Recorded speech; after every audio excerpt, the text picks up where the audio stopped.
এবং উপস্থিত রয়েছেন লাউ গ্রামের আমাদের জিতেন দা এবং লিটন দা এবং মদনমোহনপুরের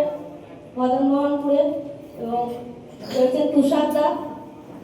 উপস্থিত রয়েছেন মঞ্চে উপবিষ্ট আমার তৃণমূল কংগ্রেসের সক্রিয় কর্মীবৃন্দ। সকলকে আমি যথাযোগ্য সম্মান জানিয়ে এবং ভালোবাসা জানাই, প্রণাম জানাই।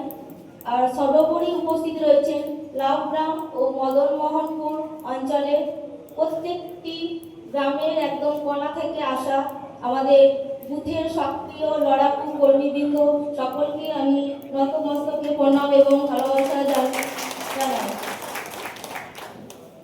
আজ আমি প্রথমেই এসেছি সকলের সঙ্গে শুভেচ্ছা বিনিময়ের জন্য, তারপরে আমাদের চলবে লড়াই। কারণ লড়াই আমাদের খুবই স্বল্প দিনে, তাই আমি প্রত্যেকের সঙ্গ থেকে এবং লড়াই করতে চাই এবং এই লড়াইয়ে আপনাদের সঙ্গে দিতে চাই, যাতে করে আমরা 257 নম্বর বিধানসভা ভোটে আমরা জিততে পারি।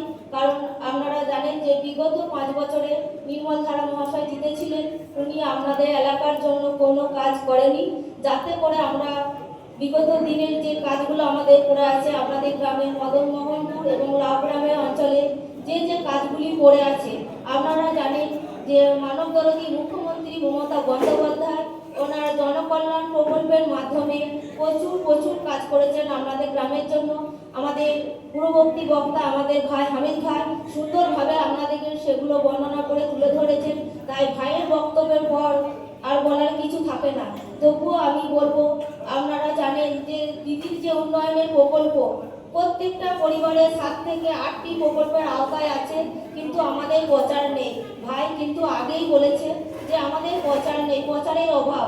কারণ আপনারা জানেন যে সিপিএমের সরকারের আমলে এক ঝুড়ি কাপড় বিছিয়ে দিল, তাদের একটা চারিদিকে প্রচার ছিল, কিন্তু আমাদের সেই প্রচারটি নেই বলে আজ আমাদের এই দুর্দশা অবস্থা। কারণ মমতা বন্দ্যোপাধ্যায় যেভাবে আমাদের উন্নয়ন করেছে সেগুলো আর মানুষের কাছে যাওয়ার কিছু থাকে না।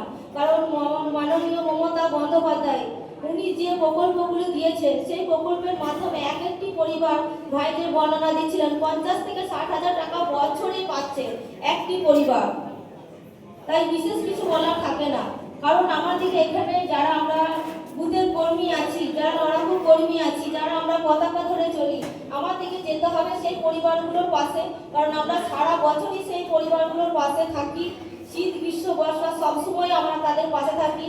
আমাদের যে রাজ্যের যে আমাদের যে কেন্দ্রীয় সরকারের যে সরকারটা আছে, দাঙ্গাবাজ বিজেপি না জুমলা পার্টি আছে, সেই জুমলা পার্টি আপনাদের জন্য কিচ্ছু কাজ করেনি। তাই আপনাদের ভয় নেই, আপনারা সাহসের সঙ্গে বুক চিতিয়ে সেই পরিবারগুলোর পাশে যাবেন এবং সেই পরিবারগুলোর সঙ্গে একটু ভালো ব্যবহার করবেন, তাহলেই দেখবেন ভোট পাওয়া যাবে। কারণ ওনারা জানেন সেই পরিবারগুলো যে আমরা সরকার, কোন সরকার আমাদের পাশে আছে, কোন সরকারের সুযোগ সুবিধাগুলো আমরা পাচ্ছি, তাদেরকে বোঝানোর আর কিছু নেই।